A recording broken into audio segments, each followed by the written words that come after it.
We did this before with the Last Wish raid. Well, we're going to do it again with the most recent raids who have come out with some amazing looking armor, some great weapons, especially with their perk pools, and a very fantastic exotic. If you've never done this raid before, well, here it is. This is every encounter explained in Root of Nightmares. Alright, so first things first, as soon as you start the raid, you're not going to want to go directly to the first encounter. Instead, there is a way that you can guarantee yourself a red bordered weapon by the end of the raid. You can do this once per week per account, so switching a character will do nothing for you. When you get to the big open area, right when you start the raid, head over to the back wall that I am heading to right now, and there will be 3 nodes. Each of those nodes will be either dark or light. This is going to be the sequence that you'll have to remember throughout the raid. So in this scenario, it's dark, dark, light.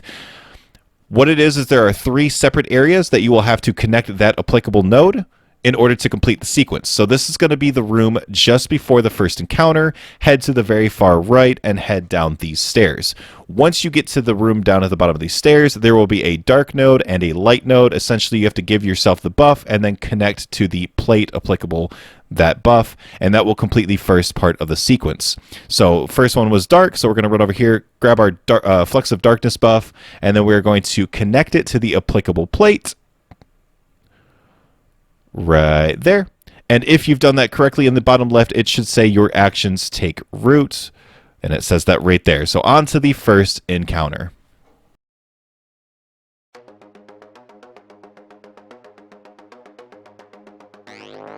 Assign roles. 1 runner, 2 people on Scion duty, and then the rest add clear and do tormentor damage.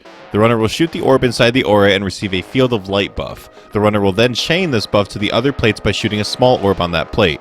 During this encounter, a debuff called Sweeping Terror will be counting down. Once that timer hits 0, the team will wipe. Players on Scion duty will melee Scions when they appear. Once both Scions have been killed, a Tormentor will spawn. Killing this Tormentor will extend the timer. There's going to be 4 sections to complete. Completing each section will take away the debuff until the next section starts. Complete all 4 sections and you will complete this encounter. Alright, so in this scenario, I'm going to be the runner, and then Dylan and Endgame/Vanquish over there, they're going to be on Scion and Tormentor duty. So you can 2-man this and you can 3-man it.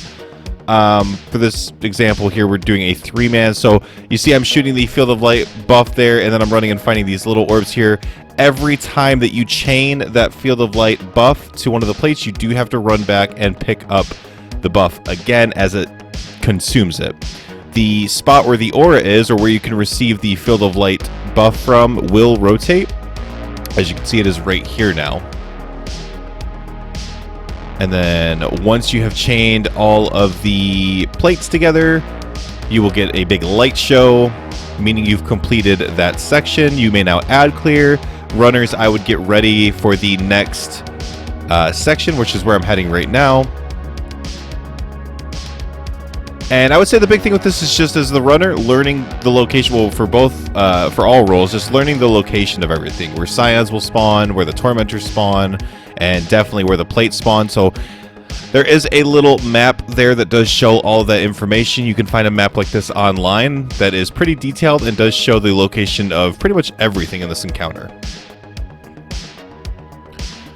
And as far as the encounter goes, you're just going to basically do the same thing. Every section that you get to will have more plates than the last one. So as it progresses, it does get a little bit more difficult. But maps like that and all the information on this raid will be on my Discord. There's a link in the description.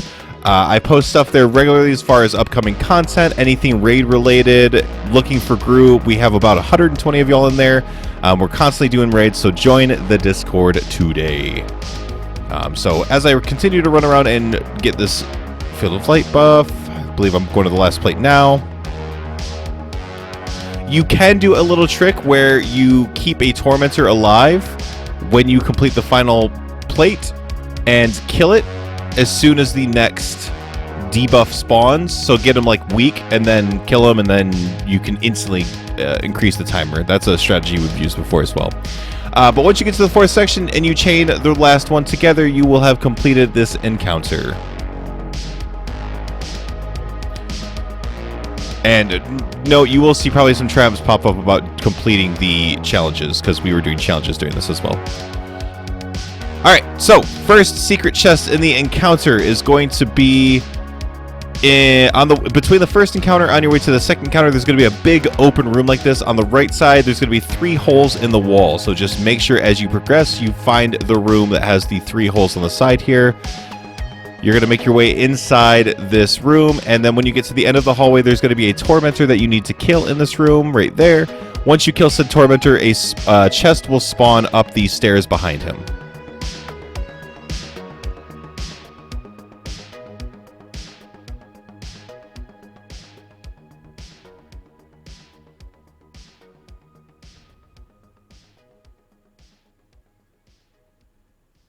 And once we've killed that tormentor, just make your way up these stairs, and then right at the very top, there is your secret chest. Right there.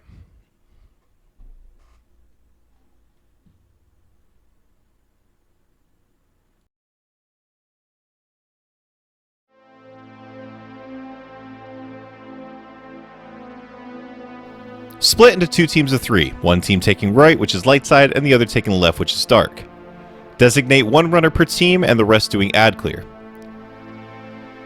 Just like the first encounter, you'll have to shoot and receive a buff, and then chain together plates. Runners will have to shoot themselves across the gap, as there will be plates on both sides. To make it easy, plates will always be in this order. Other side, other side, and so on and so forth. Once all 6 dark and all 6 light plates are captured, a yellow bar will spawn per side. Once he is killed on both sides, a man cannon will shoot you to the next floor. Once all 3 floors are cleared, the encounter will be complete. So I am on the darkness side, so I shoot the node and get the Flux of Darkness buff for 20 seconds, and shoot the node to shoot yourself to the other side. There is going to be a timer called Imminent Expulsion that does count down. There is no way to extend this timer. You just have to complete each floor in that allotted time frame, which there is plenty of time to do this. You just really have to focus on running only. Don't worry about ads. Just focus on running plates. So as you can see, I'm going now same side, which means I'm going to run back, grab my Flux of Darkness buff, and then now go other side. I would always just prioritize shooting yourself across to the closest man cannon. Don't run back to the middle, even though my plate is going to be middle on that side. Just shoot yourself over on the very first plate that you come across. And again, don't worry about ad clear. Let your teammates do that portion of it. Just like the first encounter, this can be 2-man, it can be 3-man. It's just a little bit more difficult. We did this with 4 people, so we just had 1 ad clear per side as well as 2 runners.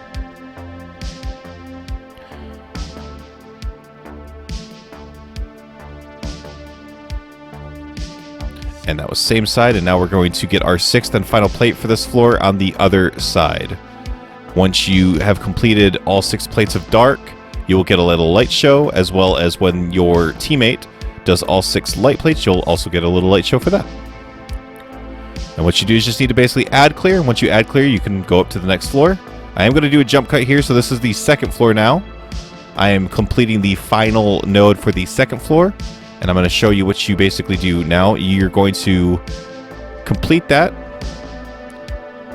We were doing a challenge for this, that's why I'm waiting right here. Basically, you can't damage any of the shielded enemies until all plates are captured. So now I'm going to run over here, grab the buff, and start damaging everything. If you need a breather, this would be the moment to do it. The node will not spawn until the yellow bar is dead. So if you need to go run and grab ammo, or if you need to let your super come back, or your abilities come back, or whatever it is, this is the time to do so. Because, again, both yellow bars need to be dead for the next floor to spawn. So as you can see, we have killed our yellow bar, and we're just kind of chilling here. So this is really, if you need a breather, this is where you kind of collect yourself if you are overwhelmed. And so they have killed everything, so now that node is going to spawn, and we will go up to the next floor and continue like normal.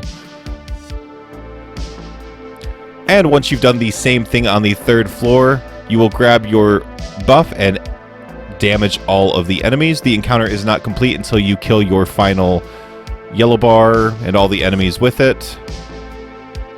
So there it is that we've killed everything, and now we're going to jump over to the other side here. And the encounter does finish on this side, and I'm going to help deal ad clear real quick.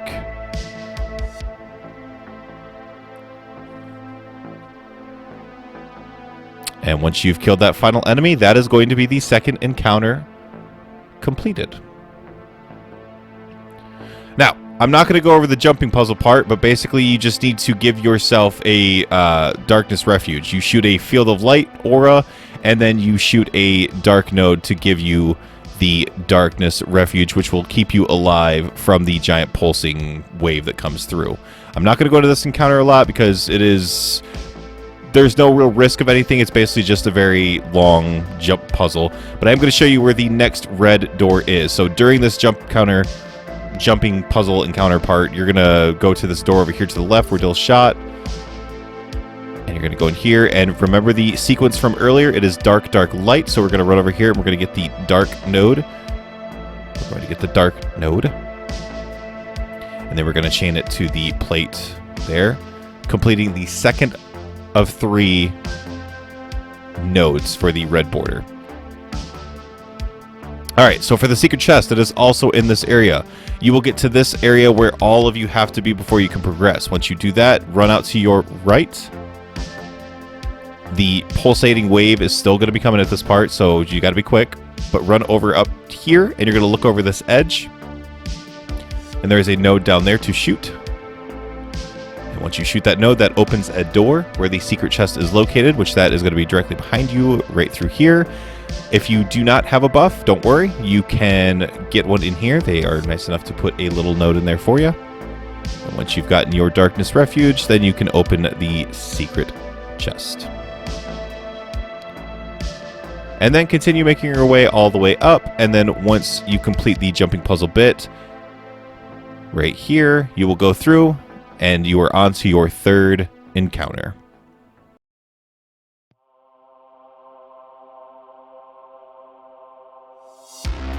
Assign roles for each of the 4 plates. R1, R2, L1, L2. The other 2 will focus on ad clear. Left side of the room is light side and the right side is dark side. The goal here is to take the odd man out planet and rotate it to the correct side of the room. Ad clear until 2 orange bar Centurions spawn. Once these are killed, a yellow bar will spawn in the middle of each of the 4 plates. Once you kill the yellow bar, you will receive a buff called Planetary Shift. This will allow you to see which planets are dark and light. Left side of the room will see 1 dark planet that does not belong. You will go to that planet and grab the white orb labeled Planetary Attunement. You will have to take this to the other side of the room. Take note which of the planets you take, as you will call this out to the player opposite you. You will plant your Planetary Attunement on their odd man out planet, as they will do so with yours as well. R2 and L2 switch, and then R1 and L1 switch. Planet closest to the middle of the room is 1. To the left of that planet is 2. And the final planet further back is 3, like that diagram shown there. Once all 4 planets have been swapped, you will need to get Planetary Shift one more time. You'll need to look into the middle planets. These will glow either light or dark. You will need to then take the applicable planet to each of the 3 plates. This will start damage phase. Careful not to step on any of the plates, as that will activate them for damage. The boss will glow an aura, either orange for dark or white for light. Step on the applicable plate based on the planets from the step before to do damage. Alright, so this is going to be one of the more mechanic-heavy encounters, the most mechanic-heavy encounter in this raid, but once you kind of get the idea of how it works, it'll be nothing for you. So I may have over-explained there a little bit, but you'll see. So there's the Centurion's going to kill that, and it's going to spawn that yellow bar there in the middle. I'm going to kill that yellow bar, and that is going to show me, I see how I had 2 white planets or light planets, and then that 1 dark. I'm going to grab that odd man out planet, and I am calling out 3 to Dylan over there, as he is grabbing his, and he is also calling out 3 to me. That lets me know that I need to go to that spot and plant it there. So I will take it and plant on 3. And what this does is this actually rotates the planets. You'll actually see this happen here in a second. Just the boss being a jerk. But you will actually see the planet move to the applicable side. And so what you want to do is just make sure that all the light side planets are on the left and all the dark side planets are on the right. Once you have successfully done that, you're going to kill your Centurions again, because you want to spawn those yellow bars. So we're going to kill those yellow bars here. And what you want to do is look to the middle. So as you can see, there is 1 dark planet and 2 light. So what I'm calling out is light, middle, right. So that lets everybody know that a dark planet is left, and then there's a light planet, middle, right. And so I say I got middle. So we just need someone to plant a light planet on right and a dark one on left. Once that has been done, now you just kind of ad clear and prepare for damage phase. So in a moment here, he will get all mad and damage phase will start. We are 4-manning this encounter as well. Not sure. Can't remember why we did 4-man it, but we're 4-manning it. And so you just kind of chill. And I am on well duty, so I am prepping the well. And eventually he will get all angry and jump down. Rockets work really, really well for this encounter. So light is what he glowed first. So we always start on middle plate, no matter what. Unless it is dark, then we would have to go, obviously, to the dark plate. Let's just get an L here for not using Lunafaction. So now he is glowing in orange color. So we now want to head to the dark plate and do damage. And then in a second here, he's going to get his little computer out. And we're going to have to then go to the light plate and do damage there. And there's not much with this encounter. You just basically keep repeating those steps until eventually you kill him. You do have, I believe it's only 3 or 4 encounters of this, so make sure you're doing applicable damage. But yeah, he will go into a last stand mode where you just need to continuously do damage to him. And once you do that, that's it. It's mechanic heavy, but the steps are repeat.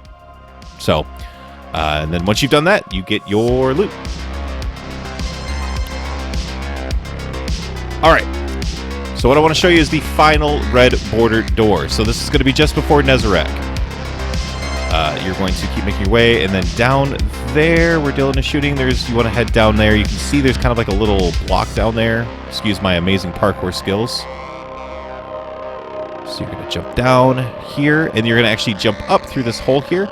Now, if you remember the code, I'm going to keep reminding you, it's dark, dark light. So what we want to do is we want to get the light buff. And this one kind of confused me for a sec, but you want to get the light buff. This will complete the final one.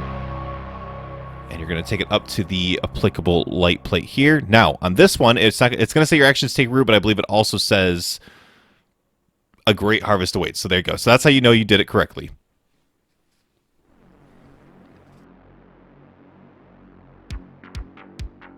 Like Cision, split into 2 teams, one taking left and the other right. 1 runner per team, 1 player taking gaze, the rest on ad clear. Just like Cision, runners will chain together nodes until all 6 plates per side are captured. Once all 6 plates are captured, designate a spot for DPS, and Nezarec will scream in pain. This will start damage phase. 1 player will have to distract Nezarec by shooting his chest, taking his gaze. If not, runners will be slowed down and popped up into the air. If runners take too long to chain together plates, Nezarec will be building up a white mechanic. You can survive this mechanic by getting the appropriate buff, Darkness Flux, or Light Flux.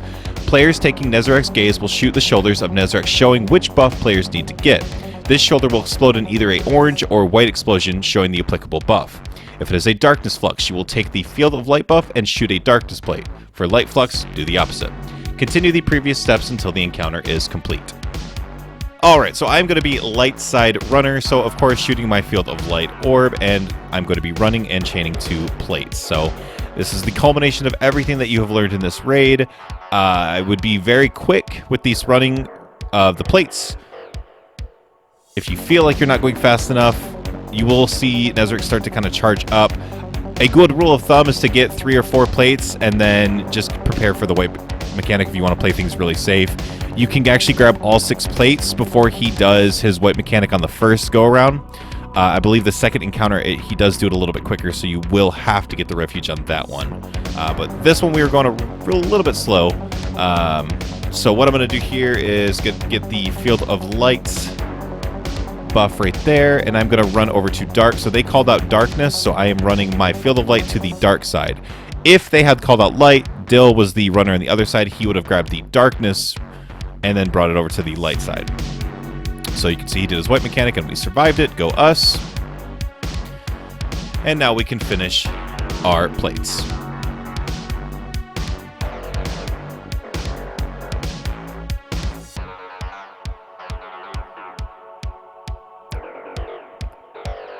I'm not sure what's happening. Apparently I'm very confused. I think I was looking for the aura for the Field of Light, and I don't know what I was thinking there. Anyways, so run. Grab your blast buff. You're going to head over to the plate, plant it there. We do damage on the light side. That way I can get a well down early because I am running well. So we're going to go to the plate that all these peeps are on right now. And we're just going to sit here and chill for a sec. That was a really early wall of radiance. All right, so you see he does this whole anger thing. That means he can now be damaged. For perfect damage, I would recommend doing probably like 4 hotheads, a galley, and then a bump in the night with chill clip. I think that would be the ideal rocket loadout, unless you two-tailed fox is fine, things like that. But I would recommend having at least one bump in the night and 1 galley. Then right after that, just legendary rockets, and then he should be able to do 1 phase. Unfortunately, we just barely missed the 1 phase. And all right, and you're just gonna repeat those steps, and then get his gaze, shoot the shoulders so you have the buff, and then he's going to go into a last stand mode here, and basically you just need to make sure you damage him for his last stand, and that is going to be it. So that is the Root of Nightmare raid. If you guys have any questions, comments down below. As per usual, I will respond. Also, if you want to join the Discord, we run this regularly every week.